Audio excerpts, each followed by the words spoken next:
Bienvenue au podcast Les Deux Jetis animé par Hugo Princin. Kevin Cabora. Fait qu'aujourd'hui, on a notre premier invité de l'année 2023, Amélie Morency, conseilleuse en affaires et entrepreneuse. Oui, Amélie a déjà apparu à l'émission L'œil du dragon et elle a aussi fondé la compagnie Food Room. Oui, The Food Room, c'est un espace de coworking culinaire. Fait qu'on a parlé avec elle, entre autres, de ces projets-là et de qu'est-ce qu'elle a fait avant cette entreprise et qu'est-ce qu'elle fait en ce moment. Ouais. C'était une discussion très enrichissante sur l'entrepreneuriat à Montréal. J'espère que vous allez aimer ça. Non, mais c'est nice de te revoir aussi, Amélie. C'est genre. En fait, pour être honnête, on avait fait un podcast avec toi, puis on a perdu le fichier. On fait le. C'est quoi qu'on fait le reboot? On fait la version la 2.0. Ouais. 2.0.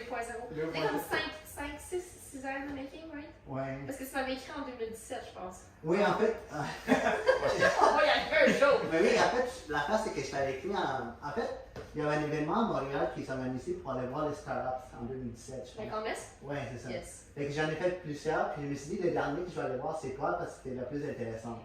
Mais je suis arrivé genre à 8 heures, puis là, juste quand j'arrive, après j'ai pris le métro, genre, je sors du métro, j'arrive, toi tu fermais la porte du food room.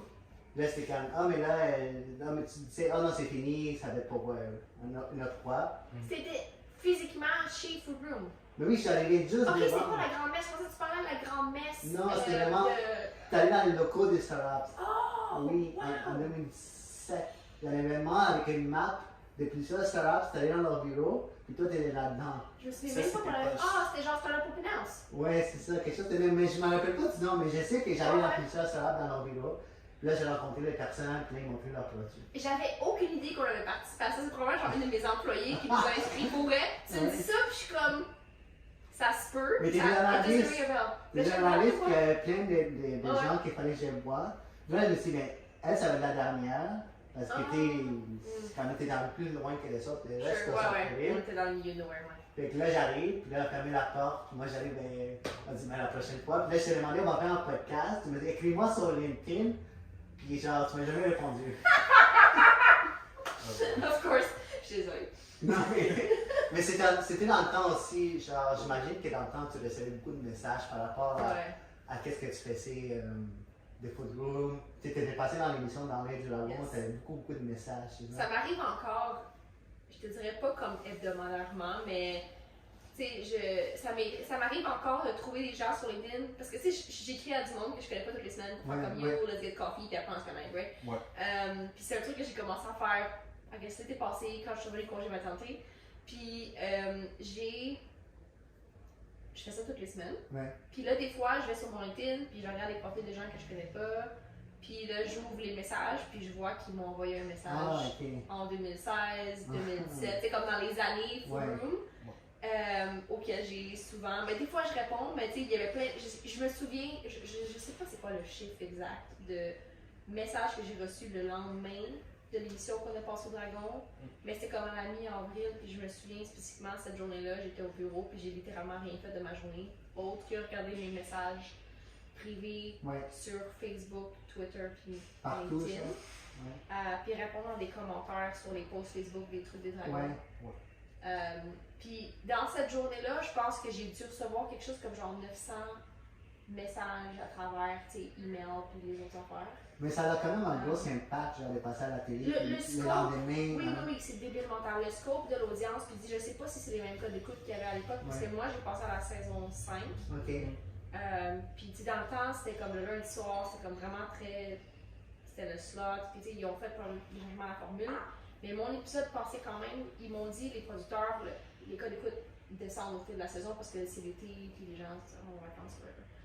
Puis au début, mon épisode, c'était comme, il estimait 750 000 à 800 000 personnes qui écoutaient l'émission. Ouais.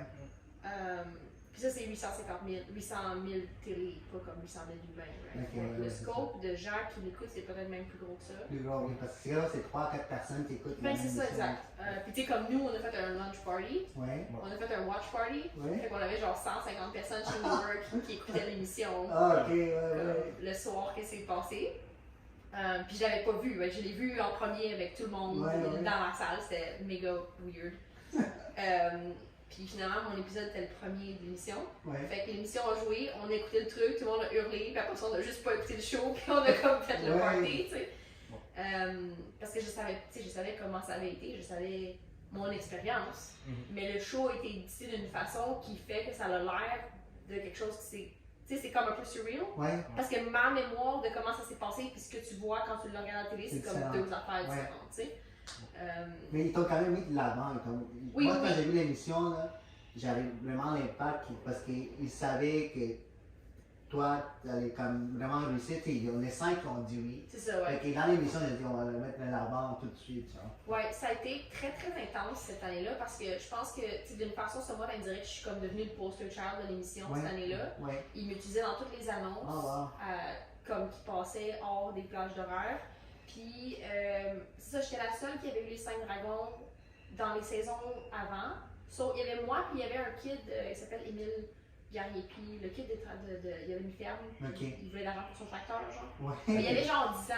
Ok. Tout le monde était comme il est full cool, Ah, cute, ouais. puis ils ont donné 10 000$ Ouais, pour ouais, acheter un ouais. tracteur.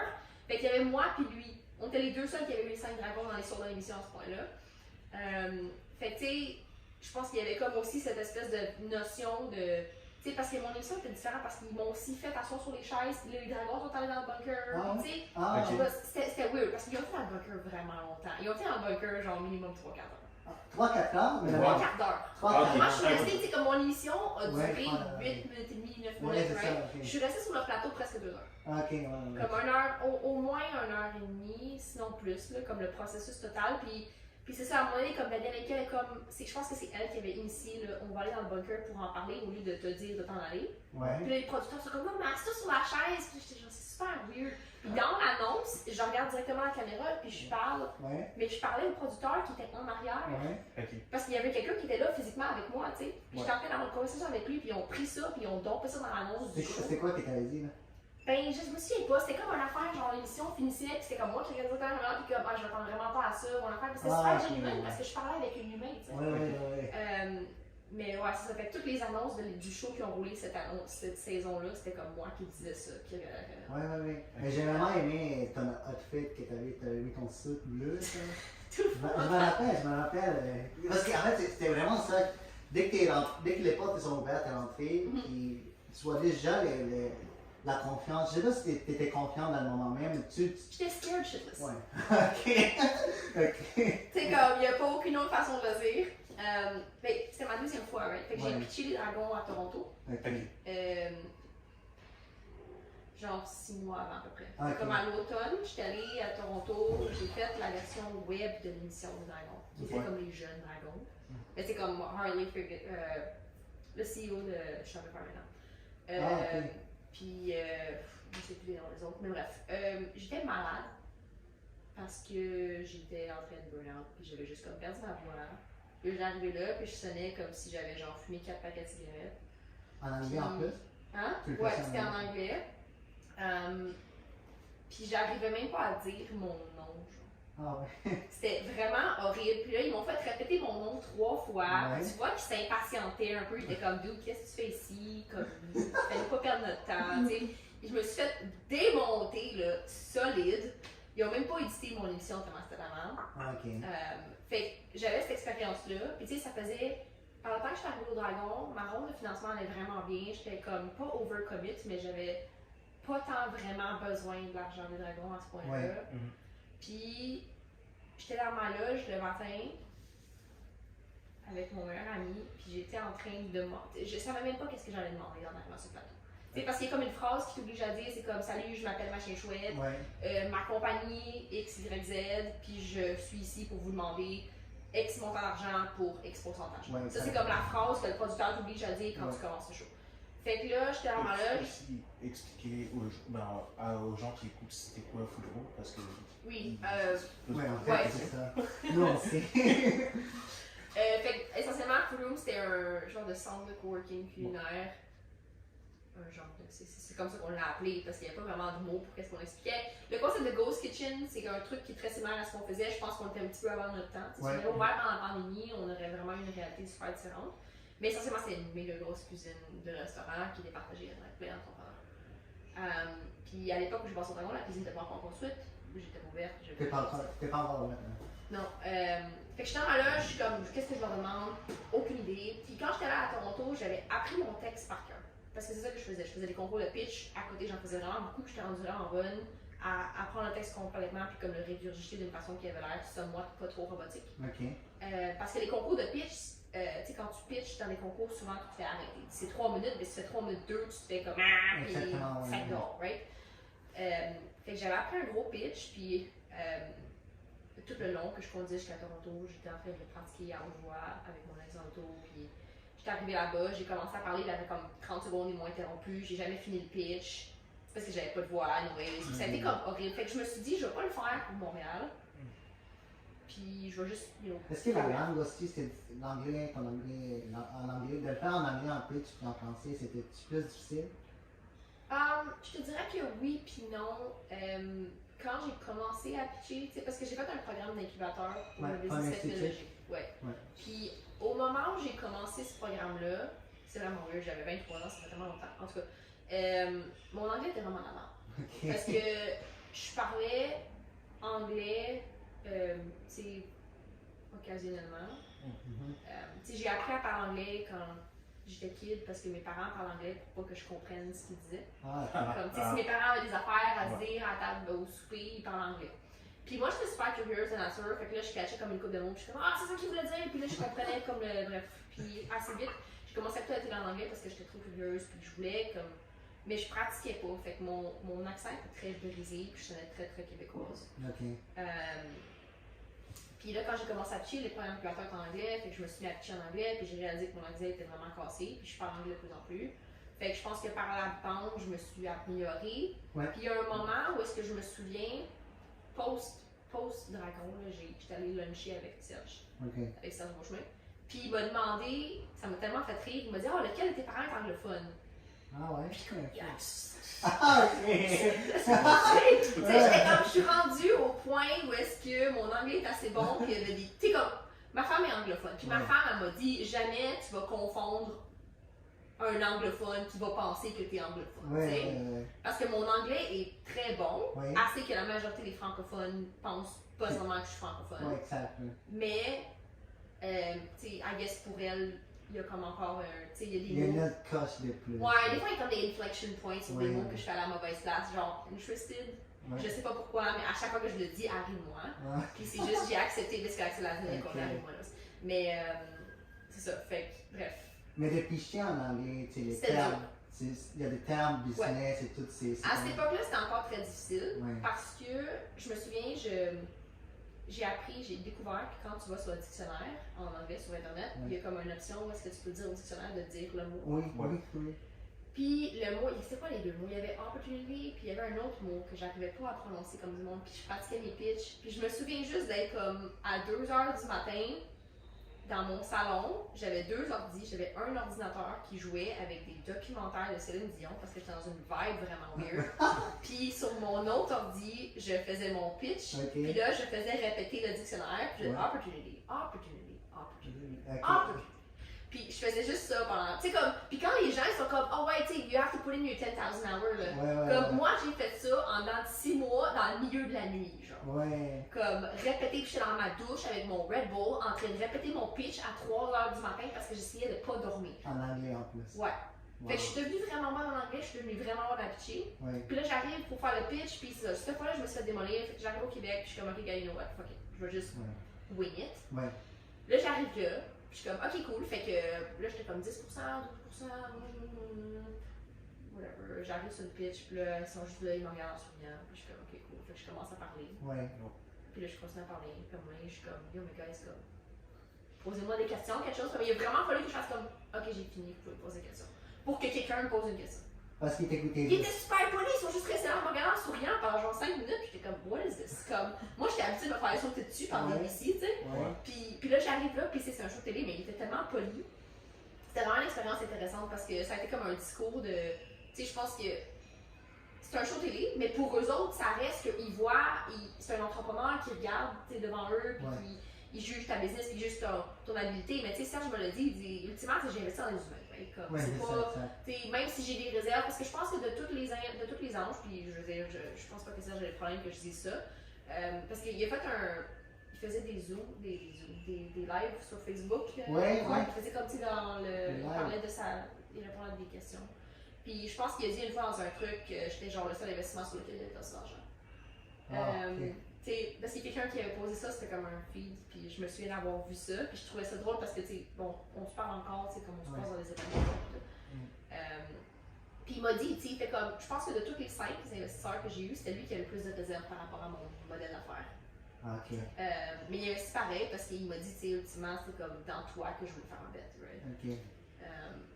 Puis je trouvais ça cool parce que, il y a cette perspective-là que les gens réalisent pas quand tu investis dans une business. Oui, ça reste pas ça, télé, oui, j'ai eu de l'argent, mais c'est pas la réalité de la majorité. Comme, il y a plein de monde qui vont à la télé. Puis, le deal que j'ai eu à la télé, c'était pas le deal que j'ai eu après. Non, ça a du sens. Parce que j'avais déjà le term sheet de Dotange.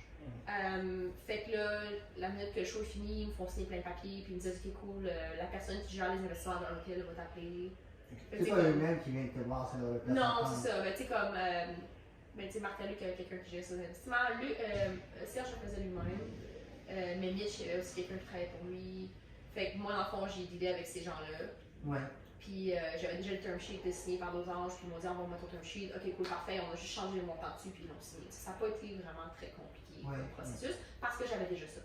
Mais tu sais, quelqu'un qui a sa business, puis il dit va au Dragon, mais c'est sa première expérience. Le processus va probablement être nettement différent. Mais moi, j'étais déjà en train de lever le ronde. Ma réalité était comme. Mon deal s'est fait vraiment vite. Parce que j'ai passé au Dragon, j'étais sur le plateau mi-février. Le show air mi-avril, puis j'avais des chèques au début mai. Ça a été quand même vite. Puis, qu'est-ce qui a facilité ce processus-là? Parce que tu as mentionné un incubateur. Est-ce qu'avant d'entrer dans cet incubateur, tu avais de l'expérience dans tout ce qui est gestion de oui, gestion, oui. Ok. J'avais eu d'autres business avant, mais je pense qu'en termes de. Tu sais, quand ils disent les investisseurs investissent de plus en plus dans les repeat founders, je pense qu'en termes de qu'est-ce qui qualifie de I'm a repeat founder, maintenant, Foodloom était comme ma première grosse expérience entrepreneuriale. Right? Parce que j'ai eu une business quand j'étais ado, genre de gazon. Je faisais des gazons, mais j'avais littéralement un cœur derrière mon vélo, puis des cartes d'affaires, c'était pas comme un truc super raffiné du tout. Puis après ça, j'avais une business de traiteur.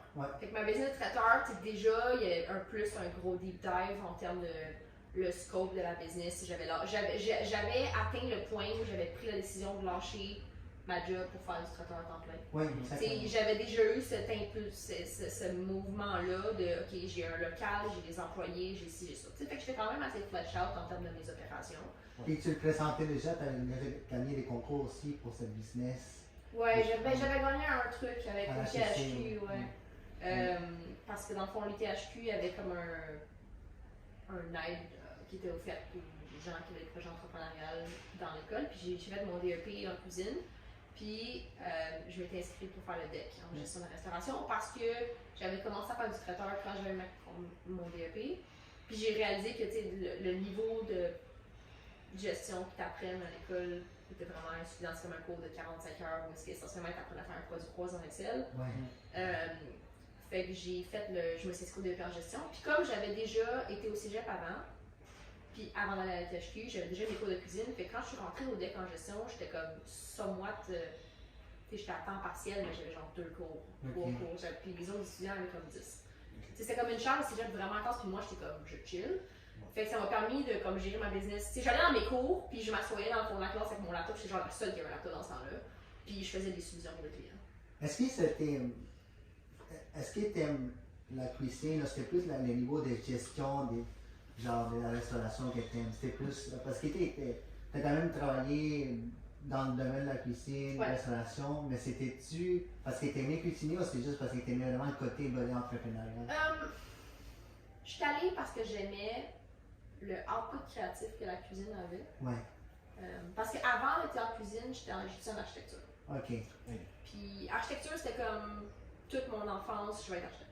Genre, c'était comme mon plan de vie.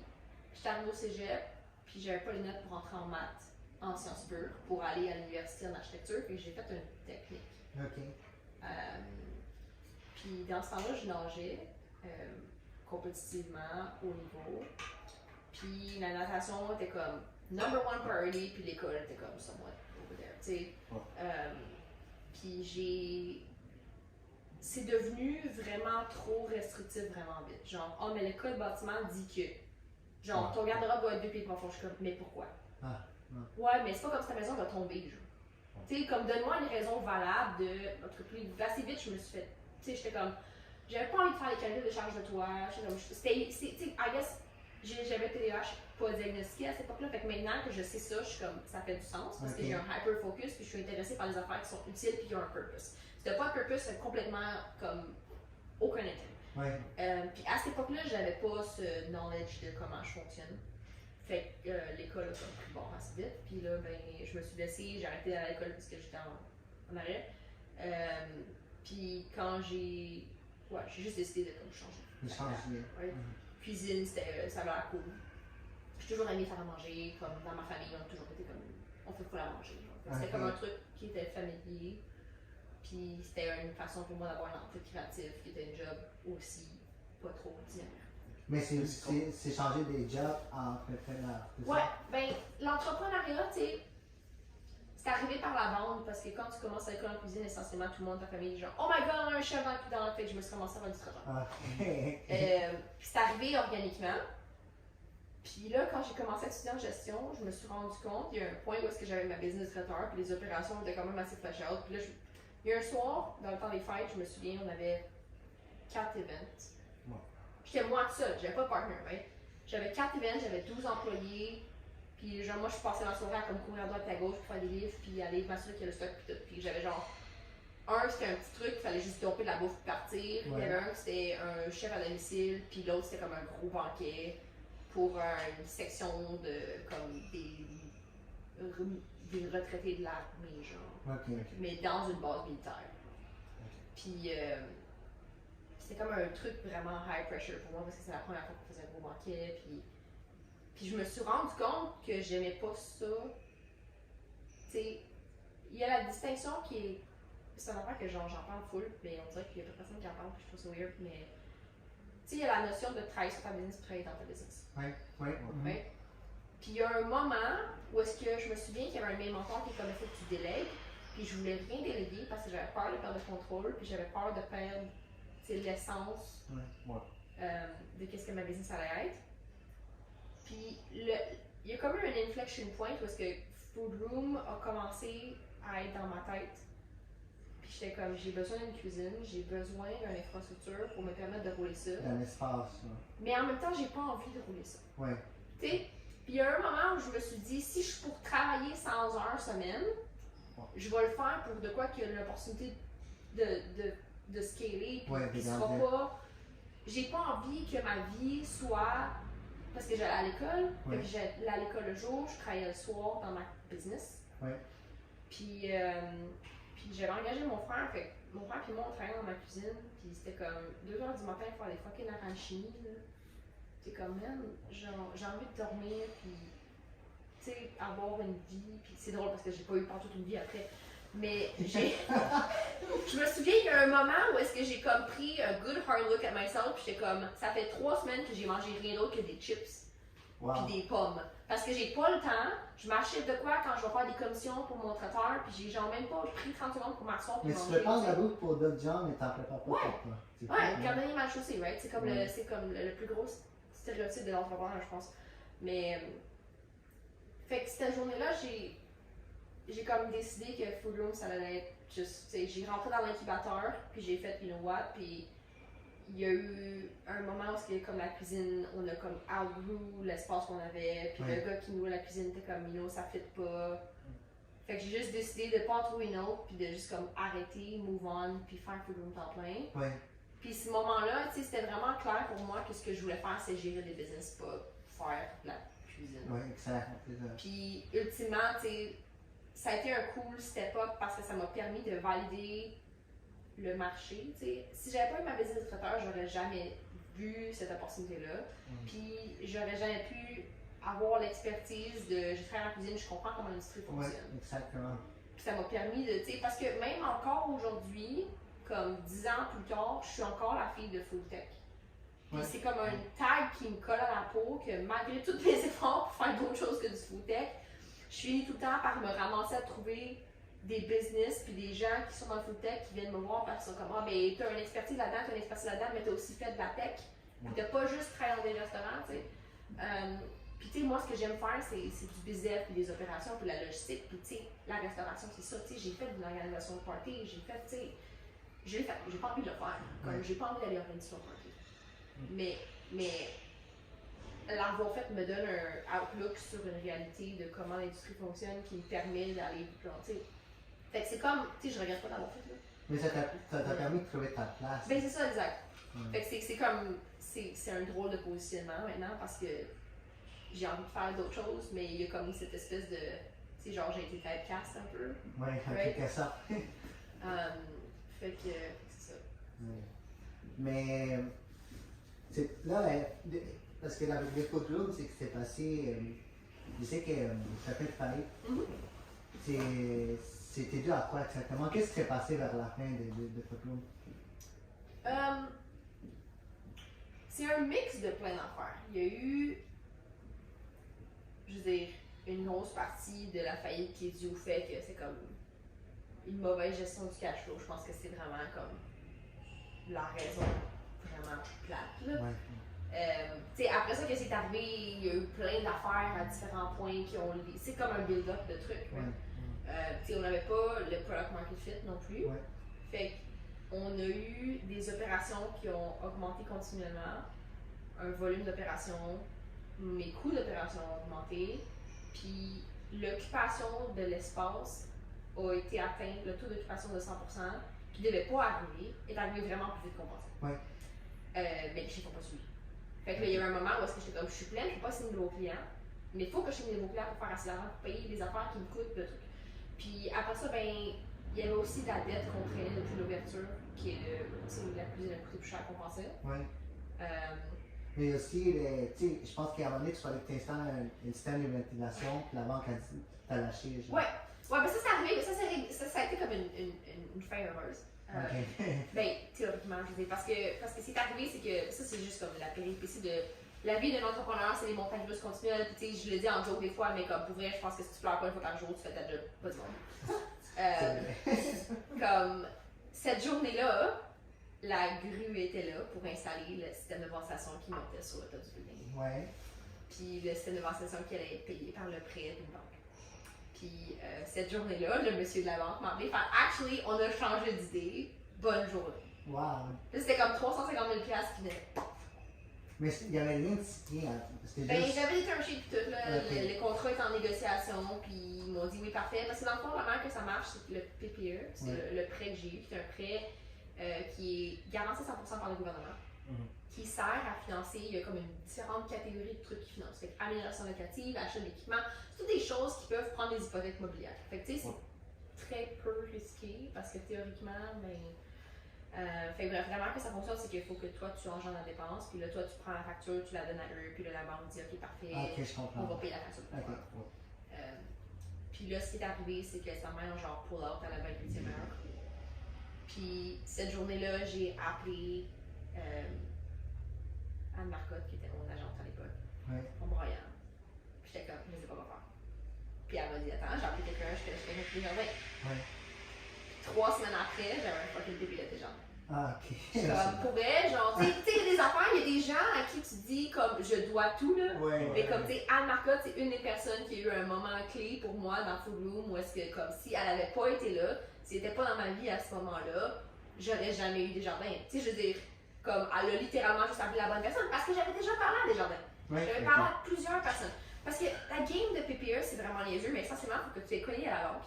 Puis là, tu dis, allô, je veux un PPE. Puis là, c'est comme parfait, donne-moi ton affaire, on va le regarder. Mais c'est une question de genre, est-ce que l'humain que toi devant toi, il te feel? Mais c'est vrai parce que tu sais, moi aussi j'ai déjà présenté des business plans à des banques avec des jardins, mais je ne m'en jamais rappelé. Mais des fois, c'est genre, tu rencontres quelqu'un qui travaille là qui peut te référer à la bonne personne. Des fois, c'est juste. Ou juste un fit humain. En fait, tu C'est- m'as oui. Puis j'étais à un point où est-ce que ça faisait comme à peu près 30 banques que j'étais allée voir. Ouais. Puis tu sais, quand je dis 30 banques, c'est 30 succursales parce qu'il y a comme pas 30 banques au Canada, Non. right? Fait que j'avais été chez ABC, j'avais été CBC, leur ancienne, l'autre patente. Puis tu sais, c'est un prêt que tout le monde donne, Ouais. mais ils disaient comme non, on ne va pas te le donner, fuck you. Fait que j'avais trouvé quelqu'un, puis là, Ouais. ben, le gars qui a pull out, ben finalement, c'est ça. Desjardins m'a sauvé la vie. Puis ouais, fait que tu sais, il y a comme une. Mais c'est ça l'entrepreneuriat. Tu sais, puis les gens sont comme, oh ouais, mais Lifer, puis genre, on a signé un contrat de 3 millions, puis machin chouette, puis je suis comme, ouais, mais combien d'appels d'offres t'as fait avant de signer un contrat de 3 millions? Tu sais? Combien d'appels d'offres t'as signé que t'as pas eu avant d'avoir eu 3 millions? Parce que l'entrepreneuriat, c'est pas juste dire, oh ouais, on a eu un contrat de 3 millions. Tu sais, puis je pense que le fait, honnêtement, pour moi, tu sais, comme oui, j'ai fait faillite, mais le fait d'avoir réussi à construire la cuisine, Ouais. on its own, c'était un succès fulgurant, c'était un miracle. Puis le fait que les choses se sont alignées, puis que j'ai réussi à rouler la cuisine, Ouais, exactement. tu sais, pendant plus qu'un an. Puis, tu sais, il y a plein d'affaires. Tu sais, j'étais en train de lever une ronde de financement quand j'ai fait faillite, right? J'ai levé un seed avant l'ouverture, puis j'étais en train de lever une autre ronde, un autre seed. Puis je parlais des anges américains, puis j'avais énormément de momentum. Puis c'était vraiment weird parce que j'avais des anges au Québec qui avaient déjà investi dans la compagnie. Ouais. Qui étaient comme lukewarm. C'est genre, ouais, mais tu sais, comme. Ah ouais. Puis, Ouais.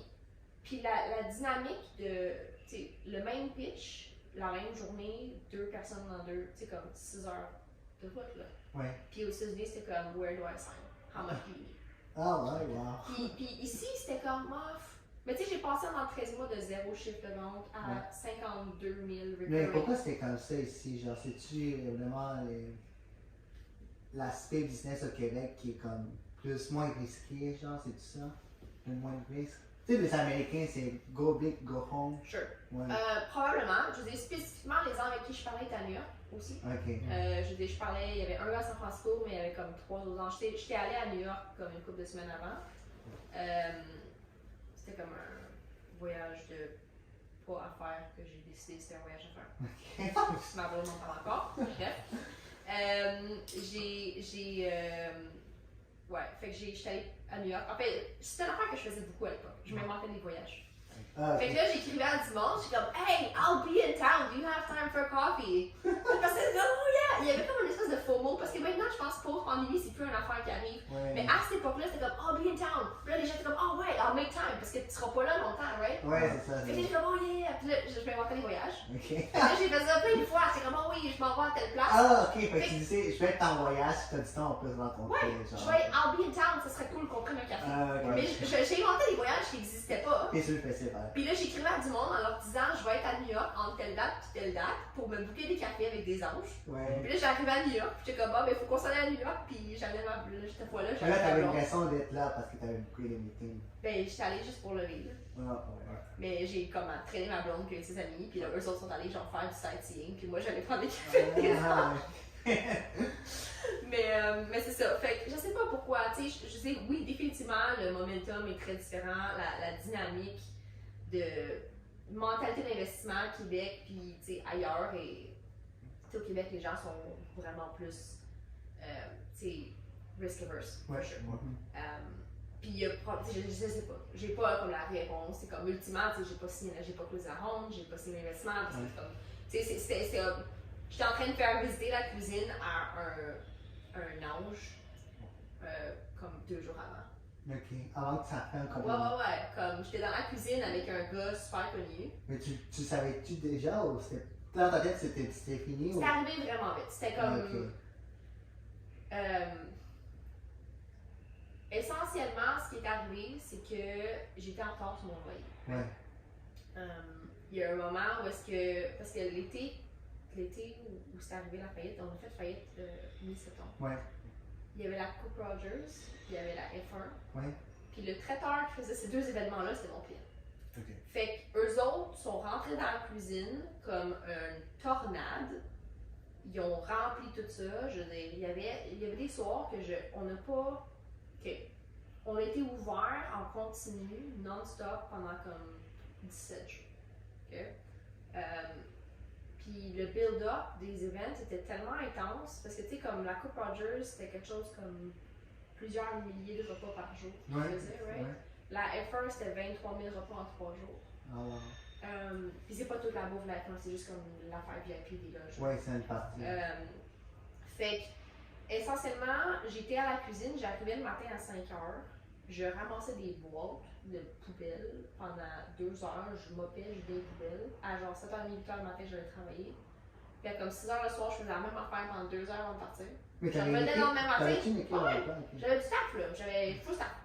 Puis le lendemain matin, je revenais, puis il y avait encore des poubelles, je pouvais Ah, ouais. puis je faisais la même affaire. Puis je passais comme 4 heures par jour à défaire des boîtes, puis jeter du poubelle, puis du compost, puis aller trier toutes les mardes parce que on a perdu complètement le contrôle. Tu sais, genre, moi j'avais décidé qu'on faisait du compost parce que j'étais comme, there's no way que je vais juste mettre ça dans les poubelles parce que comme mes valeurs, même si ça me coûte plus cher d'avoir une compagnie qui fait du compost, puis tout, puis je pense que c'est mon temps à la police. Fait comme le plastique, ça va pas dans le compost, puis En tout cas, bref, fait que j'ai décidé de take down on me, puis tu sais, j'ai toujours eu un malaise à demander des gens de faire les affaires que j'étais pas willing de faire moi-même, right? Ok. Fait que quand il y avait de l'overflow, j'étais comme la première qui allait aider mes plongeurs. Parce que, pour vrai, genre, il y a quoi de super méditatif. Si vous n'avez jamais fait de plonge dans votre vie, vous devriez essayer. C'est vraiment le fun. J'ai fait de la planche. Moi, j'ai fait ça en tabarouette à la plonge, puis Une comme. nuit, c'était Une nuit? Ah, j'ai travaillé dans un buffet une nuit dans la planche. Ouais. Puis la même nuit, j'ai dit au gars là, j'ai kick. C'est tellement fun! Non, mais genre, quand t'as les mains dans l'eau chaude, puis dans un buffet, t'obtiens des, Ouais. genre, des gros plats qui Ouais, arrivent faut dans que tu les fasses ça, ouais. genre un samedi soir quand c'est Ouais. full rushant. Puis tu vois dans la claque de l'autre côté, t'as une petite claque, là tu vois les clients qui mangent. Ouais. Là je me suis dit, mais il n'y a personne là-bas qui aime pas la vaisselle, puis moi je fais leur Mais vaisselle. c'est chaud, tu sues, Ouais, tout ouais. est glissant, t'es plein de goût. Ouais. Les petits mouillés. Oh oui, Ouais. for sure. Mais moi j'avais. Ok, fait quand je travaillais au restaurant, pendant que Ouais. ma compagnie de travail, je travaillais au restaurant italien. Puis il y a un soir où est-ce qu'ils ont rentré un nouveau plongeur, puis le Ouais. plongeur a comme chié dans la panne. Puis Ah, un nouveau gars qui est rentré le soir de la fête des mères. wow. C'était sa première soirée. Wow. Puis moi le samedi, je faisais tout le temps des doubles, right? Je faisais un 8 à whatever. Ouais. Fait que je rentrais à 8h le matin, c'est moi qui ouvrais. Puis je fermais quand, tu sais, des fois je m'en allais chez nous déjà à 11h le soir. Wow.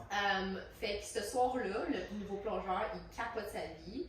T'sais, puis moi, je suis juste allée dans la plonge avec lui. C'était comme quand même relax en avant. T'sais, la cuisine, on était pas encore ça faire des conseils, Ouais. une chance. Puis j'ai juste regardé l'équipe, on était 5 sur le plancher. Je suis comme, guys, je vais aller aider le petit gars en arrière parce qu'on n'arrivait pas. Tu sais, je dis le petit gars, il avait 16 ans, mais il capotait là.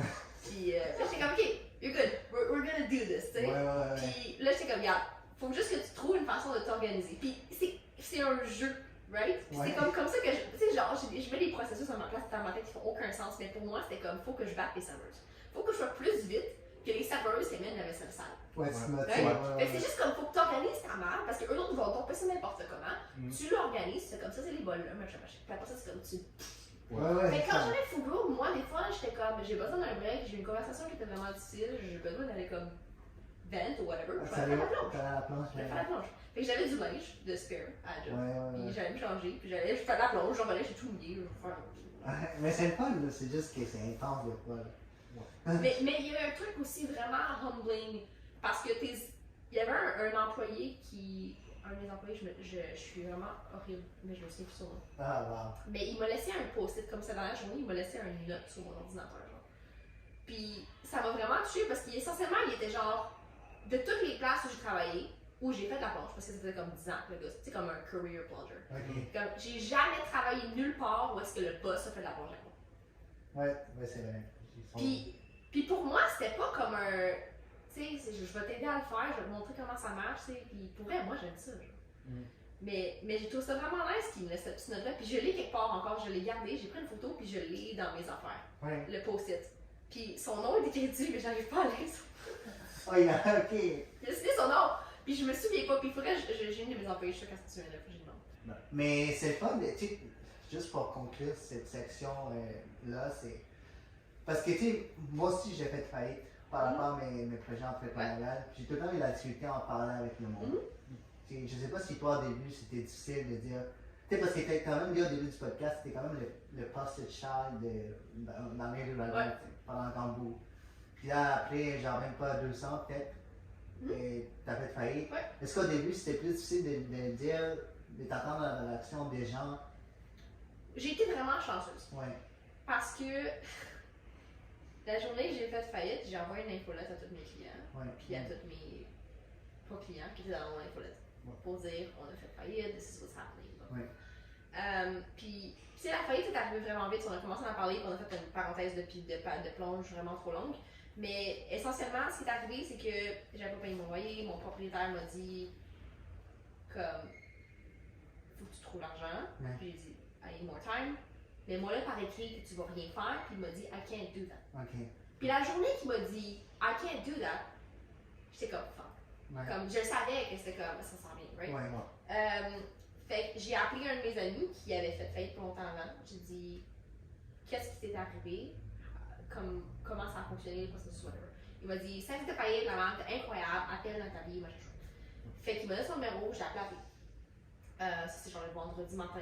J'ai passé comme 2 heures sur la table de pique-nique dehors, sur la terrasse, avec la maman au téléphone. Elle m'a expliqué tous les processus. Là, j'étais comme, OK, mes cautions personnelles sur les prêts. Parce que j'ai fait une proposition consommateur aussi. Parce que moi, j'avais signé une caution sur les prêts que, évidemment, je ne peux pas rembourser. Parce que le seul actif que j'avais à mon époque, c'était une Tercel 98 qui était pleine de rouille. Fait que, qu'est-ce qui est arrivé? Dans le fond, c'est ça. Fait que ça, c'est le vendredi. Pendant la fin de semaine, je suis allée la rencontrer, comme littéralement à son bureau, je le samedi matin à 8h. On a fait de la paperasse. Puis le lundi, on a comme commencé à enclencher le processus de faillite. Parce qu'essentiellement, si je fais faillite, le client, mon propriétaire, s'il me kick out, il reprend possession de l'espace et de son contenu. Ce qui arrive avec le contenu ne m'appartient pas, le contenu est à mes clients. Mes clients ont des équipements, mes clients ont de l'inventaire. Puis la seule façon pour eux de retrouver leur stock, c'est de prouver possession. Mais tu prouves possession d'une facture. Mais si tu as acheté 50 livres de carottes puis tu l'as transformé, comment tu prouves possession de la patente qui a été faite avec les carottes? Exactement, Fait qu'essentiellement, j'avais des clients qui perdaient tout. Fait que je me suis dit, ben, si je fais faillite en premier, je protège mes clients parce que je garde contrôle sur mes espaces. Fait que c'est ça la logique. Fait que le vendredi, il y a eu toute la merde. On a enclenché le plan, j'avais même pas parlé des employés, j'avais parlé à une de mes employées qui était comme ma DG à l'époque. Puis on a fait un game plan, on était comme ok cool, on fait l'annonce à telle heure, on organise la patente, on leur donne 3 jours de chercher leur stock, l'annonce est sortie à comme 6h du matin, on a envoyé une infolette. À 8h, je me suis fait appeler par un journaliste qui était comme le chum de mes amis, qui travaille chez les affaires. Il m'a dit j'ai vu ton infolette, can you give me a quote? J'ai parlé au téléphone, 1 heure plus tard, il y avait un article sur le homepage des affaires qui était là toute la journée. Genre, le titre de l'article, c'est comme le Food Room fait une fête de 1 million. Puis, c'était incroyablement difficile pour mon ego, right? Comme d'être aussi public. C'était médiatisé tout de suite. C'était médiatisé tout de suite, puis genre le téléphone s'est mis à sonner et ça n'a jamais arrêté. T'as comme pas eu le choix, c'était comme juste là. Mais c'était incroyablement nice parce que j'ai pas eu à faire de coming out, j'ai pas eu à parler à personne. Tout l'univers savait que j'avais fait faillite. Tu sais, puis je veux dire, moi j'avais quand même déjà écrit à tous mes investisseurs, toutes mes affaires aussi dans le back-end, mais tout le monde l'a su, en 15 secondes c'était fait, band-aid, rip-off, fini. Puis là, après ça, ça a été le foutoir pendant genre 4 jours. La marque de poignée, je veux dire, comme la liquidation de le monde qui venait chercher leurs affaires, tu sais, ça s'est comme relativement correct bien passé, sauf genre 2 clients qui ont fait de la merde. Sur 50, je veux dire, c'est bon là. Fait que là, tu sais, comme il y avait de la police, puis là, je me suis fait servir, j'avais l'épicier qui me courait après.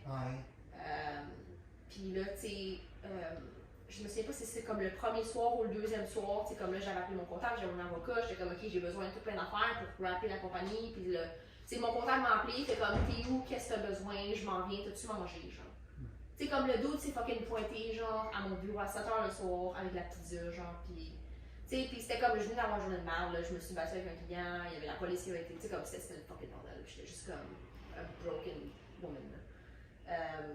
Puis mon père m'a promené à tous mes meetings pendant 4 jours. Puis je rentrais chez nous par en arrière parce que genre j'avais peur, parce que je me faisais courir après par du monde. J'avais des gens qui m'appelaient pour me menacer au téléphone. Puis c'était comme une partie infime de comme tout ce qui s'est passé, mais ça a été comme vraiment comme somewhat traumatisant. Pendant une couple de jours, j'étais comme vraiment pas confortable avec ce qui se passait. Puis un coup que tout a été fini, comme après ces 3 jours-là, c'est comme si tout le monde avait oublié. Puis là, j'étais juste tout seul chez nous, assis sur mon divan, à pas savoir quoi faire de mettre. Tu T'sais, fait que là, il y a comme eu une période où est-ce que l'article est sorti, fait que tout le monde m'écrivait, veux-tu venir prendre un café, qu'est-ce que tu vas faire, whatever. Puis il y avait comme toute cette espèce de pression de c'est quoi ta prochaine business. Ouais, Puis j'étais pas du tout prête à dealer avec ça.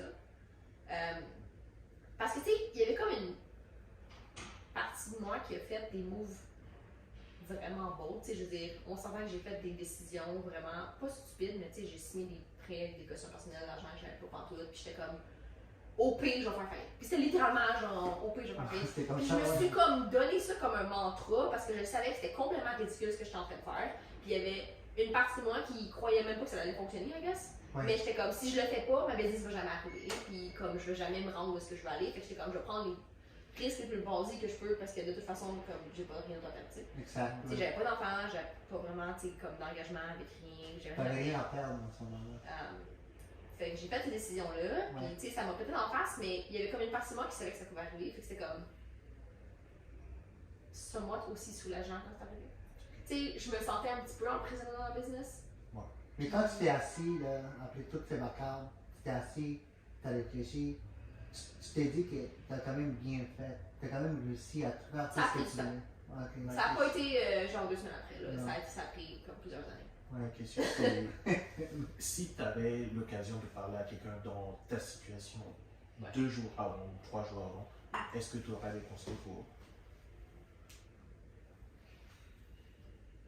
Je pense que ce qui a été le plus difficile, overall, c'était que dans ce processus-là, puis c'était pas juste pendant la fête, c'était comme le lead-up de comme les années avant. Tu sais, comme 2013 à 2017, genre. Tu sais, je me suis toujours, comme tu sais, je faisais de la natation, je nageais compétitivement, je m'entraînais 25 heures semaine. Genre, tu sais, j'avais un lifestyle que c'était comme, je dors, je mange, je nage. Puis du jour au lendemain, je me suis juste mis à travailler avec une débile mentale, à faire des nuits blanches de façon vraiment trop régulière, comme...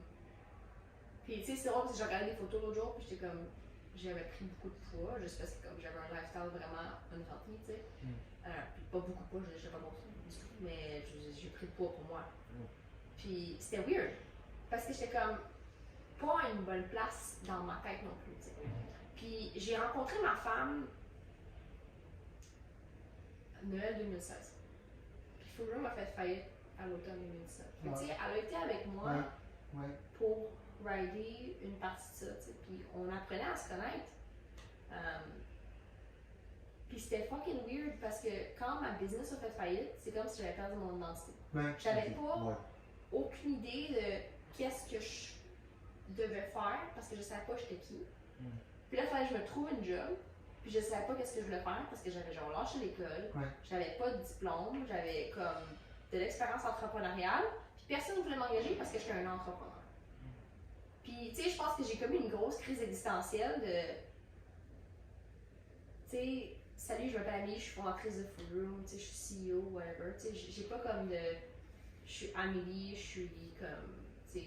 J'ai un diplôme tel, puis tout ça. Non, mais tu sais, je suis pas comme. Je suis Amélie, je suis une maman, je suis Amélie, je suis. Tu sais, je suis. Ah, ok. Tu sais, je suis une collectionneuse de time, je suis whatever bullshit. Tu sais, comme j'ai pas de hobby, j'ai pas de vie, j'ai fuck all. J'ai une business, puis là tu l'enlèves, puis là je suis assise sur mon divan, puis comme je suis fucking déprimée, ma blonde essaie de m'aider, je l'envoie chier, parce que je veux pas que personne m'aide, parce que j'ai pas envie de fuck all. Puis je sais pas qu'est-ce que je veux faire, puis tu sais, genre. Ma blonde, elle me raconte. Ma blonde, je dis ma blonde, mais c'est ma femme. Mais bref, elle aime me rappeler cette histoire-là, mais il y a comme une période après où est-ce que Full Room avait fait faillite, que j'avais pas de job, puis j'avais pas de cash, right? J'avais fuck all. Puis je faisais du dumpster diving, ok? Ah, J'allais dans les dumpsters, je ramassais genre des bouts de métal puis du fil électrique, Ah ouais. j'allais vendre ça en scrap, ok? Ouais, ok. Puis j'avais tellement de fun, ok? J'avais tellement de fun à faire ça. Puis ma blonde, elle venait avec moi, elle s'assoyait dans mon char pendant que j'allais sauter dans des containers.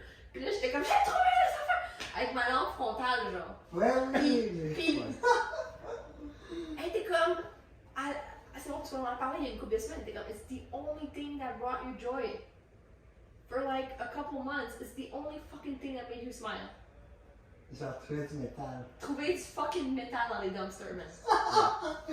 Wow, t'as Puis tu sais, mon père est contracteur électricien, fait que tu sais, j'allais travailler avec lui sur des jobs, puis, Ouais. puis j'ai commencé à flipper du stock. Ouais. Tu sais, genre, j'avais ramassé comme des tables puis des chaises dans les poubelles, puis comme, j'étais avec mon père sur mon job, et j'ai littéralement tout crissé dans son truck. Puis là, j'ai comme arrivé chez nous, puis je l'ai comme arrangé un peu, puis je l'ai revendu sur Facebook comme 30$ ou whatever, tu sais, puis c'est littéralement comme ça que je payais mes affaires. Mais même dans ces moments-là, tu gardes encore ton esprit entrepreneurial. Ah ouais, 100%. Tu allais 100%. cliquer des choses, du métal, des choses que tu voulais, tu les mettais sur Facebook Marketplace. Ouais. Tu gardais encore, même si tu disais il faut que je trouve une job, tu n'avais pas d'argent, tu avais encore cet esprit. Est-ce que tu penses que c'était ça qui te rendait heureux, cet esprit entrepreneurial, d'aller chercher quelque chose, de l'échanger pour quelque chose d'autre? Il y a quelque chose. Ben, peut-être, Probablement. I mean, vas-y, fais ça. mon expérience, c'est moins diplomatique, là, mais mettons, quand je suis arrivé en 2016, j'ai été impliqué dans une compagnie financière.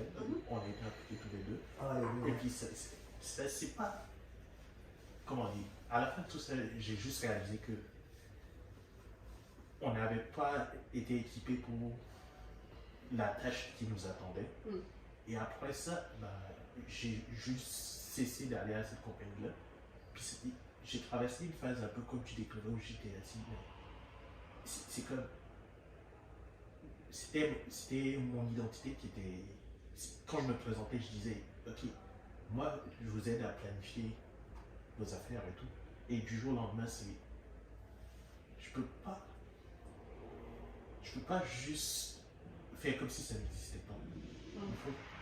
J'ai essayé de retrouver ça en. Comment dire? Ce qui me manquait, c'était pas tant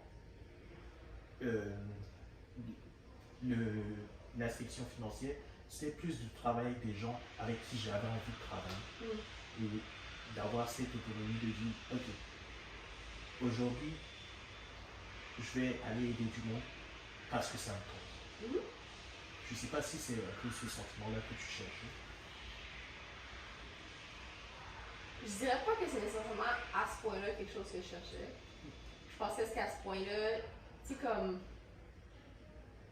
2017, c'est la dernière, tu sais, Q4 a été la merde. Là. Je veux dire, j'ai fait faillite, puis le restant de l'année, j'ai aucune idée qu'est-ce que j'ai fait. Genre, je m'en souviens pas. Genre, j'ai fait du dumpster diving apparemment. Blackout complet.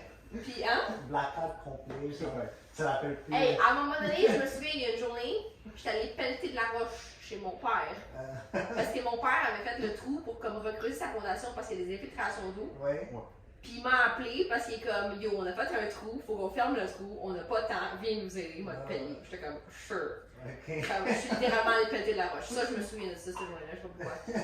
Mais j'ai travaillé avec lui sur une couple de gigs, puis tu sais, je me cherchais des jobs. Finalement, à la fin de l'année, j'ai travaillé avec Judith chez Cookit. Ah, ok, ok. Tu sais, je l'ai aidée, elle avait un projet qu'elle voulait lancer, des C'est produits. couche-tard. Ouais, c'est ça. Fait que j'ai fait ça. Ça, c'était comme ma première vraie gig, genre post-faillite là. Ouais, mais c'est ça qui t'a comme amené à faire plus consultante en affaires. Là. Ben, j'avais commencé par ma room, ça. Ouais. Mais je l'avais jamais fait de façon organique. Pour vrai, j'ai commencé à le faire cette année. Ok. Officiellement, comme de me brander comme quelqu'un qui fait ça. Ouais. Mais oui, ça fait depuis 2015. Parce que j'ai catché quand j'avais Food Room que mes clients partaient leur business parce qu'il y avait un know-how d'exécuter un produit qui est dans plusieurs cas fabriquer un produit alimentaire. Ouais. Mais qui ne savaient pas nécessairement, tu sais, comme la partie gestion de business de résultante qui est comme une conséquence de je dois faire ça parce que je gère une business qui vend de la confiture de bleuet ou des pralines ou whatever. Ouais. Puis j'ai catché que si moi j'aidais mes clients à rester en business plus longtemps, ils allaient rester mon client plus longtemps, therefore je restais en business plus longtemps. Ouais, mais exactement, tu parlais genre du bain de bleuet. T'avais pris ça par rapport le propriétaire était décédé, puis t'as comme rebrand. Ah, ça c'est un autre business pour le Ça, moment. c'est un autre Ouais, business. c'est un autre business pour le moment. C'est Ouais. comme, oui, ben ça Oui, fait ouais. 2 ans que j'étais enceinte. Là. Ouais, ok. Mais oui, ça c'est un autre projet. Mais c'est ça. Fait que j'ai commencé à faire la consultation de même. Ouais. Puis, tu sais, organiquement, au fil des années, tout le temps des gens qui m'approchaient pour des trucs, même post-room, où est-ce que je faisais des mandats de consultation. Mais je l'avais jamais fait de façon organique. J'avais jamais comme été faire du business pour moi-même, puis te dire, je suis une consultante qui va t'aider avec des trucs. Puis c'est ça. Fait que là, j'ai eu plein de projets entrepreneuriales. Tu sais, 2018, j'ai commencé à flipper du stock comme structuré. Là, Ouais, puis, tu flippais des livres ouais, sur Amazon, eBay. Puis ben, je faisais pas juste des livres, j'ai acheté des entrepôts avant d'aller à l'encan aussi. Ça, c'était vraiment fun. Ok. Je sais pas pourquoi j'ai autant de fun à trouver des affaires. Je suis comme, va faire de l'argent. J'ai-tu dit ça? Quand j'étais kid, Ouais. j'avais un livre que je gardais dans mon tiroir de Ouais. chambre avec une liste d'idées de comment faire de l'argent. Non, t'avais pas dit ça. Puis c'était pas parce que j'étais à l'argent, c'était littéralement parce que j'avais genre du fun à vendre des choses. Ah, wow. Fait que là, des fois, j'étais comme, bon, qu'est-ce que je vais faire aujourd'hui? Fait que mes amis étaient comme, oh, nous, on va aller conduire notre bicycle vraiment vite dans le parc. Puis moi, j'étais comme, ah, moi, je vais aller ramasser des canettes vides. Ah, ouais. J'avais genre 8 ans. Puis tout ça, j'ai commencé à investir quand j'avais 14 ans. Ok, ouais. Tu sais, j'ai toujours été comme super aware de, j'ai pas besoin de cet argent-là, mais cet argent-là va m'aider à faire de quoi dans the road. Ouais. Puis tu sais, ultimement, comme, l'argent que j'ai investi à 14 ans, tu sais, j'avais des fonds mutuels quand j'avais 18, j'ai les genre max out, comme mon CELI, là. Ouais. Puis quand j'avais Full Room, mais j'ai comme tout vendu. J'ai tout vendu, puis c'est comme ça que j'ai payé mon loyer pendant Ah, je sais pas ok. combien de temps, là. Ok. Fait que tu sais, I guess, avec le recul, ça c'est une des affaires que je regrette d'avoir fait d'ailleurs. Mais parce que je me dis, si j'avais gardé cet argent dans le marché, Ouais. je pense que T'aurais pu faire plus d'argent, tu dis? non, mais c'est juste, c'est comme. Ok, j'avais 18 ans puis j'ai investi pour ma retraite. Je suis ce genre de personne anale. Déjà. Comme, C'est une bonne chose, quand même. Commencez pas. tu sais, parce que moi, l'année que j'ai eu 18 ans, je pense que c'est l'année que les CELI ont commencé. Ouais. Fait que j'ai comme commencé à max out mes CELI tout de suite. Ouais. Puis tu sais, c'est ça, par le temps que j'avais 20 ans, j'avais genre 20 000 piastres Déjà. dans des fonds mutuels. Ouais. Que, comme avec Full Room, ben, tu sais, j'ai comme liquidé tranquillement, puis Ouais. tu sais, j'avais plus que 20 000 à ce point-là, mais j'ai comme tout vendu pour payer mon loyer, puis mettre de l'argent dans Full Room, parce que pour débloquer les investissements, il fallait que j'aille un ratio dette-équité X. Fait que, Ouais. tu sais, j'ai mis tout l'argent que moi j'avais dans la compagnie pour aller débloquer les autres affaires, tu sais. Ouais. Bref. Mais c'est vraiment le fun de t'avoir encore reçu au podcast, puis de te connaître, d'entendre ton histoire. Je suis vraiment content. Dans tout ce qui t'est arrivé, tu es quand même un exemple de réussite. Tu sais, pour moi, quand je t'ai rencontré la première fois, j'étais vraiment impressionné de ce que tu faisais. Puis même maintenant, après tout ce qui t'est arrivé, tu persévères encore, puis tu es encore dans le monde entrepreneurial. C'est que beaucoup de gens, après une faillite, peut-être ont dit, moi je ne vais plus jamais revenir dans l'entrepreneurial, mais toi tu persévères, tu es encore là. C'est ça qui est fascinant. Vraiment. Cool. Et aussi, c'est totalement une autre conversation de celle qu'on a eue avant, mais on avait pu discuter, tu nous avais donné quelques conseils par rapport à ta vie de famille aussi. Puis plus j'en apprends sur toi, plus je me dis, vous êtes chanceux comme famille, là. C'est très beau de tout voir. Je me souviens pas, je sais qu'on a déjà comme réenregistré le podcast, Ouais, mais. on avait parlé On de a ta parlé famille longtemps, aussi, ouais. on avait parlé de tes parents aussi, puis de ta femme aussi. Ouais. Mais je sais aussi que maintenant tu as fait une course en 100 km. C'est en moins de 20 minutes, tu as Non. même gagné. Hein? Non, j'ai pas fait moins de 20 minutes. Tu as fait combien? 21,06. 21,06. Mais c'est genre, le but c'est de faire moins de 20 minutes, c'est ça? C'était mon objectif. Il a pas marché pendant tout. Le truc c'est que tu faisais genre en Excel complet. I know, Ouais. parce que je suis une personne vraiment anale. J'ai fait un Excel avec un workout plan, je peux te le montrer. J'ai comme 10 semaines de workout Ouais. avec tout mon volume pour chacune des semaines, puis comme mes paces pour chacun des types de workout. Puis là, j'avais un code de couleur de OK, celle-là, j'ai tenu le volume, mais j'ai pas fait la distance. Puis là, c'était comme OK, ça c'est en jaune, ça c'est en vert. Puis là, le rouge, j'ai skippé ce workout-là. Puis à un moment là, il y a eu genre une panne de courant, j'ai pas eu d'électricité pendant 4 jours. Ouais. Fait que j'ai comme crashé chez ma mère. Puis j'ai pas couru parce que là, j'étais comme dans une espèce de limbo de whatever. Ouais. Fait que là, après ça, puis je sais pas, il y a comme eu plein d'affaires. Je pense qu'au début de mon build, j'étais full excitée. J'étais comme OK, I'm gonna go hard, puis whatever. Puis là, j'ai genre pété aux frettes. Mais tu dis dans ton blog Medium que tu as écrit que tu genre. Tu lis mon truc médian? Oui. Oh my god! Non, mais t'avais dit que genre quelques jours avant la course, t'as fait un burn-out, t'étais épuisé. Ouais, faut que j'écrive le dernier. J'ai commencé, j'ai pas publié Ouais. encore. Mais Mais t'es quand même fini première. ouais. Ouais. Mais ok, to be fair, genre, puis je dis, c'est pas pour enlever rien aux compétiteurs, mais tu sais, je pense pas que c'est. Si j'avais fait cette course-là un gros événement, j'aurais jamais gagné, right? Ok. Comme c'est plus. Je pense que j'ai gagné par vraiment beaucoup aussi. Je pense que la deuxième fille avait genre plus que 2 de différence avec moi. Ah, ok. Tu sais, il n'y avait pas. Tu sais, j'ai fini 8e overall ou 9e, genre. Ah, ok. Tu sais, goffé, là. Gaffé. C'est vraiment une petite course, là, c'est pas un gros event. Fait que, puis je sais que de dire ça, ça fait comme je suis pas un ou whatever, genre, puis ça sonne vraiment horrible. Je m'excuse. T'as pris la médaille, j'ai été comme ça. Ouais, Non, mais je suis contente d'avoir gagné. C'est la première fois que je gagnais une course. Genre, Ok. c'était cool. Je dis pas que c'était pas spécial. Je dis, je suis super contente d'avoir gagné.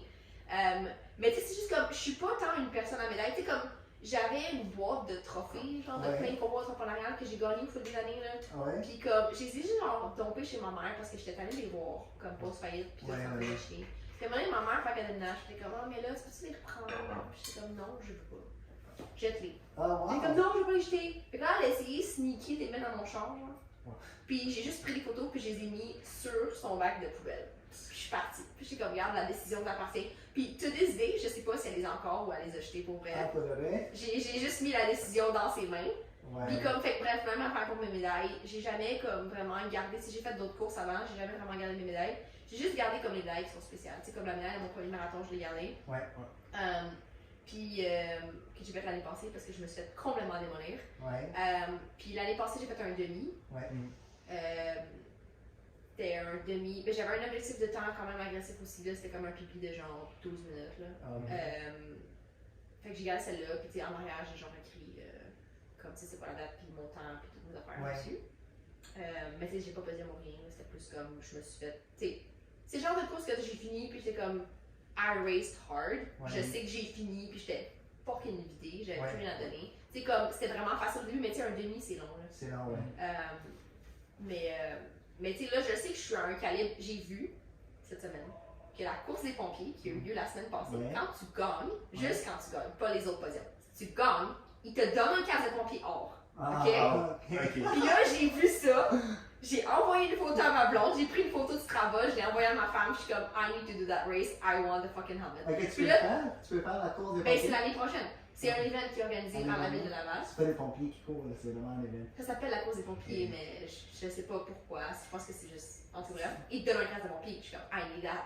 Ah. I need that hat. C'est quoi le meilleur temps qu'ils ont fait cette année? La fille qui a gagné cette année a fait 1,30 sur le demi. Ok. Mon PB, moi, c'est 1,40. Ok. C'est vraiment long. Je pense pas que je peux le faire en une shot, mais il y a peut-être une option que je m'inscrive à une longue distance puis que je gagne la distance. Ok. Je sais pas. Je veux dire, je pense pas. Parce que le course de pompier, c'est comme pas mal plus gros comme event que, Ouais, c'est ça. que celui que je viens de faire là. Là, Mais je vais regarder c'est quoi les temps des gens qui ont gagné sur les autres distances pour voir c'est quoi que je peux pour là. Ouais, ça. Parce que tu sais, je suis pas. Tu sais, je suis 100% amateur. There's no way que je vais ever être pro, là. Je cours vraiment pas assez vite pour ça. Ouais, Mais je suis comme vite. Tu sais, je suis comme dans le top end amateur femme, exactement. right? En termes de vitesse. Mais mais- t'es sportive, t'as fait la marche. Mais c'est ça, mais tu sais, je m'entraîne pour le fun, puis je suis 40 km par semaine. Exact. Tu sais, comme, je vais courir avec ma fille, puis je suis comme, ah, puis genre, tu sais, comme, c'est juste parce que j'ai une vitesse. C'est comme, pedal to the metal ou rien en tout. Tu sais, fait comme, quand je me suis entraînée pendant mon build, ben, je me suis fucké le genou genre 4 fois, j'étais tout le temps rendue chez ma soeur. Ouais, ouais, Puis, ouais. tu sais, là, je me suis acheté genre 4 paires d'essuie, ma blonde cabote parce qu'il y a des essuies dans la maison partout. Ouais. Parce que là, j'étais comme, non, mais ça me prend des souliers pour ça, puis des souliers pour ça, puis là, des souliers pour aller vite avec une plaque en carbone, puis là, j'ai des souliers pour les longues, puis Ouais. des souliers pour le ci, puis là. Mais il faut des bons souliers quand tu cours dehors. Ouais, mais là, je vais faire un demi-Ironman aussi, Ouais. l'année prochaine, peut-être. Je sais Ah, pas. ouais, l'année Je vais prochaine. voir, je sais pas. Un Je- demi-Ironman? Mais là, je vais faire j'ai comme trop de plans. Parce que là, j'ai une autre course cette année. Ok, c'est là. Ouais. Ouais. Ben, j'allais te lancer une invitation parce que nous, on prévoit d'ici la fin de l'année d'aller Regarde, courir c'est pour essayer de lever des fonds pour une cause. Ah oui? Ouais. Nice. On Ouais, veut parce que- courir un ouais. marathon, justement. La course? Ah, tu vas faire un marathon? Ouais, mais on C'est s'était cool. dit, notre truc, c'est d'avoir les invités comme il y a un podcast, Ouais. d'organiser, genre, lors du marathon de Montréal, de faire toutes les invités plus nous de courir. Ouais, d'y Ah aller. ouais, non, je peux pas faire un marathon. Ben, Parce que j'ai pas- une course la semaine d'après. Je sais pas. C'est pas comme. En tout cas, on n'est pas prêt, en tout cas pour moi. Non, ben là, dude, le marathon, il te reste 100 jours. Là, Ouais. même pas. Pas de marathon, ce serait beaucoup trop Un demi. pour tout de suite. Là, mais Ben, un demi, c'est comme somewhat approchable pour quelqu'un qui court pas tant. Ouais, exact. Là, tu vas te faire démolir, ça va te prendre genre 2 heures kick, whatever. Ouais, sûrement. Ouais. Mais c'est le fun, tu sais, un demi, parce que, ok, fait qu'il y a comme un threshold, puis là, je veux dire, tu peux mettre dans le podcast ou pas, puis au pire, Ouais, les gens c'est vont être comme, what the fuck, c'est un podcast de course. Ouais. Fait qu'il y a un threshold de comme, tu sais, la réserve de glucides que ton corps a, que fait carbo loading, Ouais. tu sais, ton corps peut te permettre de faire de l'exercice intense pendant 2 heures, Ouais. plus ou moins. Fait que quand les gens, c'est comme moi, j'ai frappé le mur, c'est ton corps et your blood gene gets depleted, puis essentiellement, ton corps est juste comme I'm gonna collapse, puis it starts healing itself. Ah, c'est là que Right? Fait que c'est ça qui arrive. Quand tu arrives aux 28, 32 km de ton marathon, tu te fais frapper, là, parce que ton corps est juste comme un cadeau de cette voie. Ouais, c'est Right? ça. Puis, no matter what, peu importe quel genre d'entraînement tu fais, que tu aies le fitness pour faire le marathon à le pace que tu veux, Ouais, ton corps va quand même faire What the fuck is this? Stop. ouais, c'est ça. Right? Fait que c'est ça qui arrive quand tu rentres dans le mur. Ça, c'est une question mentale après. Ben, c'est pas une question mentale, c'est physique, il y a rien que tu peux faire. Mais Right? pour Comme, poursuivre. pendant la course, tu peux comme maintenir une hydratation puis avoir comme ça, moi, tu sais, comme des gels puis des affaires que tu peux manger. Ouais, Tu sais, ils donnent souvent des bananes à la mi-chemin Ouais, ouais. pour essayer de justement contrer ça, mais ça va t'arrêter. Puis je disais après ça, tu ne contrôles pas non plus la température. Tu sais, le mien, quand j'ai fait mon marathon, il faisait genre fucking 40 degrés, 3000% d'humidex. Tu sais, genre le lendemain qu'il y a eu des tornades l'année passée, là. Ouais, c'est ça. Ouais. C'était dégueulasse. Ah, wow. C'était la pire température. Puis, tu sais, un marathon, c'est long. Fait que rendu à midi, t'es en plein soleil, t'es encore en train de courir, t'es en train de mourir, là. Ouais, ouais. Puis, C'est quoi je ton sais- meilleur temps que t'as fait? Mais je l'ai fait juste une fois. Ouais. J'ai fait 4h44. Ouais. Je suis vraiment pas fière de mon temps. Je veux dire, tu sais, je voulais le finir. Oui. D'abord, c'était mon premier truc. Mais c'est parce que ce qui est arrivé, c'est que c'était mon marathon 2020, qui a été reporté plein de fois à cause de la pandémie. Oui, oui, Puis je suis tombée enceinte. oui. Puis là, ben, le marathon a été reporté en 2021. J'étais comme, ben, je vais exploser. Fait que je peux pas vraiment le faire. Fait que là, parce que j'ai accouché comme la semaine avant que le marathon ait lieu. Ah, ok, bon. Fait que je peux pas le faire. Fait que là, ils m'ont comme donné une exemption pour le reporter en 2022. Ouais. Fait que là, ben, mon marathon avait lieu, puis j'étais comme, mais faut que je le fasse parce que je suis déjà inscrite, j'ai payé il y a 3 ans, whatever. Puis j'étais pas prête pantoute, puis j'ai, tu sais, dans un build normal, tu veux comme monter ton volume semaine après semaine, Ouais. puis faire comme au minimum 1 ou 2 longues de comme 32 kg, tu sais, comme avant ta Ouais, course. tu prépares. Puis la plus longue course que j'ai faite avant mon demi, c'était 24. Ok. Puis j'ai fait genre un 15, un 18, un 21, un 24, puis 2 semaines après c'était ma course. Puis genre, je me pissais encore dessus parce que genre j'avais accouché, puis mon intérieur était comme pas tout down avec ce qui se passait Ah, partout. ok. Fait que par le temps que j'étais rendue genre kilomètre 23, j'étais mouillée à la vette. J'étais comme, c'était pas une bonne course partout là.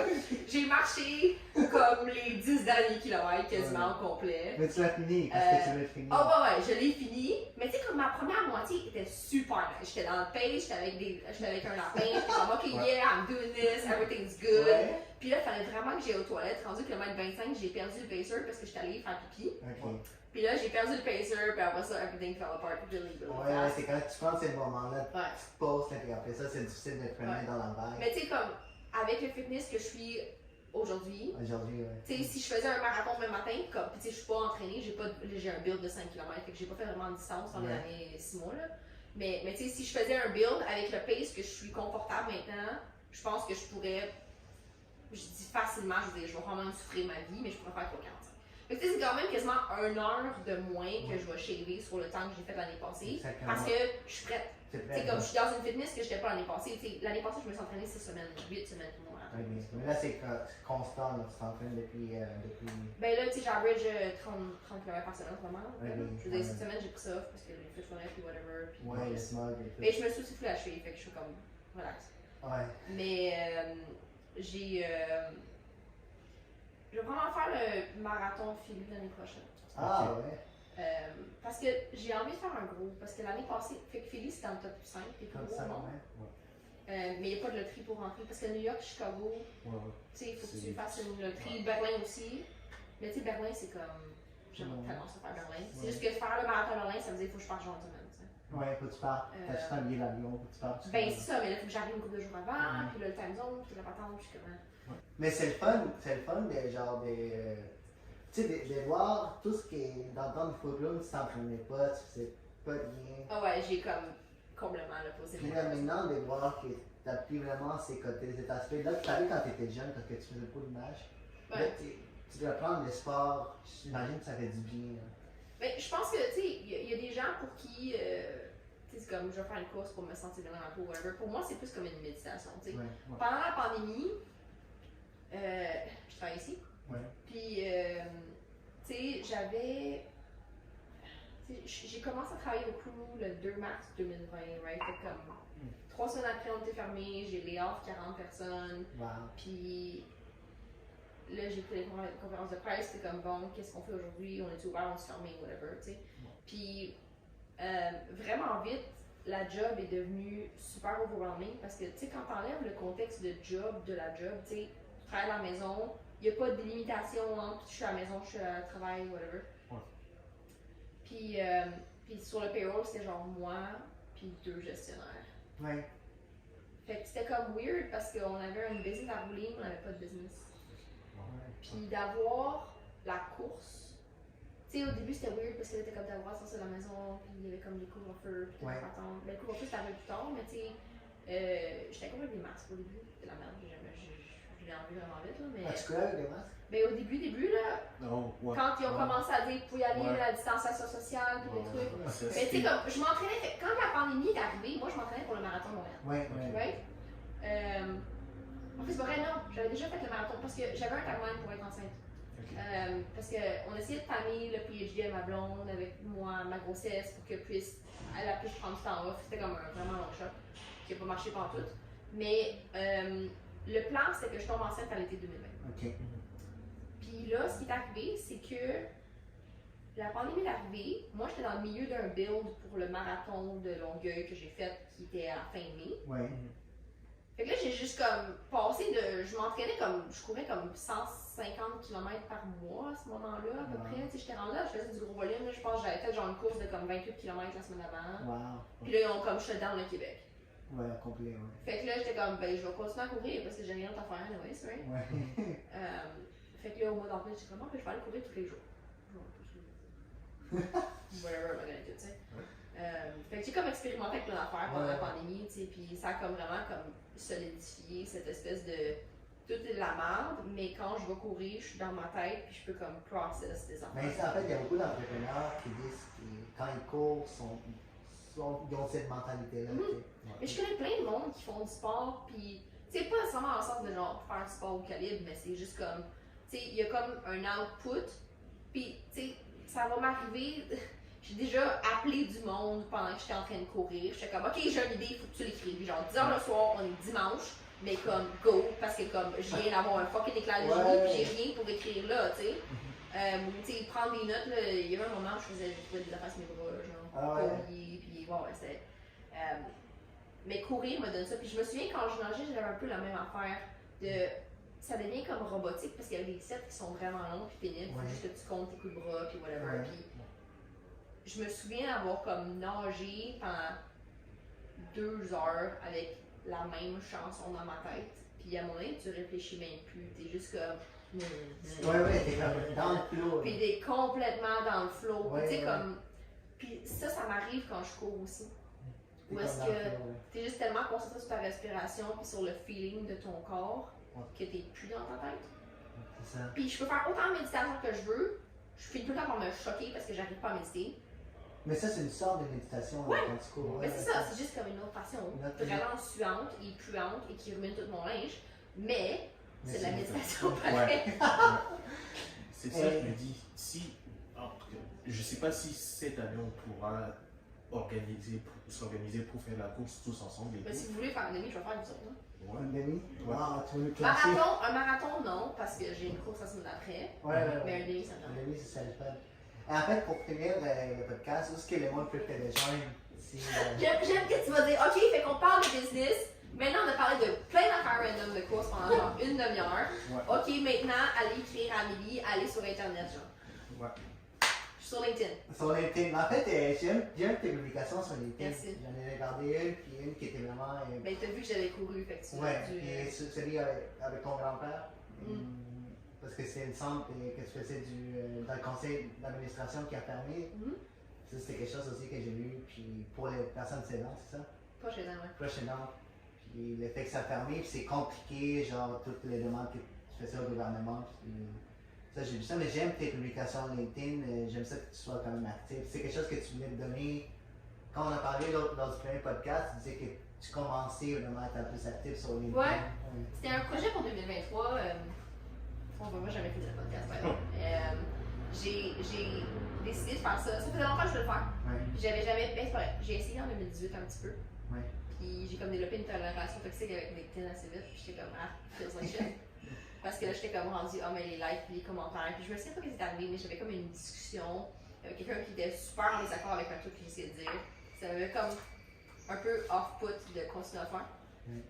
Puis j'ai juste pas comme priorisé ça. Puis là, cette année, j'étais comme, ben, j'ai pas de job. Genre, tu sais, je fais la consultation. Mais c'est devenu mon business aussi, tu sais. Ouais. Parce qu'en me mettant out there sur LinkedIn, c'est d'une certaine façon, par la bande, je comme, partage mon expertise sur des affaires qui font que les gens sont comme, hey, j'ai besoin de telle affaire, peut-être que tu peux m'aider. Ouais, exact. C'est comme le fun, parce que ça me permet aussi de. C'est comme un muscle, là. Plus que j'écris, plus que j'ai envie d'écrire aussi. Mais c'est que le fun quand t'écris, puis en plus, les publications avec des photos, avec une écriture sur LinkedIn, ça pointe bien. Apparemment. Mais je le fais pas tout le temps. Des fois, je suis comme, ah, j'ai une belle photo pour ça. Mais ça pointe bien. Mais c'est le fun de te voir sur LinkedIn, puis de te lire. Puis allez voir ses publications. Là. Merci. Ouais, mais, puis, J'écris sur Medium aussi des affaires pas rapport. Medium Mais- aussi. Majoritairement des trucs de course, si ça vous intéresse. Exactement. Mais merci beaucoup. Merci, beaucoup, Amélie. Merci. C'est vraiment nice. Merci pour la deuxième opportunité. Ouais. Cette fois-ci, le podcast va être en ligne dès que. Pour de vrai. Pour Ouais. Pour de vrai. Oui, pour le vrai. Allez, Pour l'existant. merci beaucoup à tout le monde. Et puis, n'oubliez pas de nous suivre sur YouTube, Spotify, on est partout. Presque. Presque partout. Ok, reparti. Non, on est correct. Nicolas? Et 6, 11h05. 11h06. Ok, check le temps, ok? Ouais. Mon ciel, Ok, moi je m'assois où? au milieu. Au milieu. Ah, Mais là, c'est comme weird parce que je vais vous parler, mais je vais genre pas être face à vous autres. tu parles à la caméra. Oh, wow! Ouais, ok. Pour vrai? Non.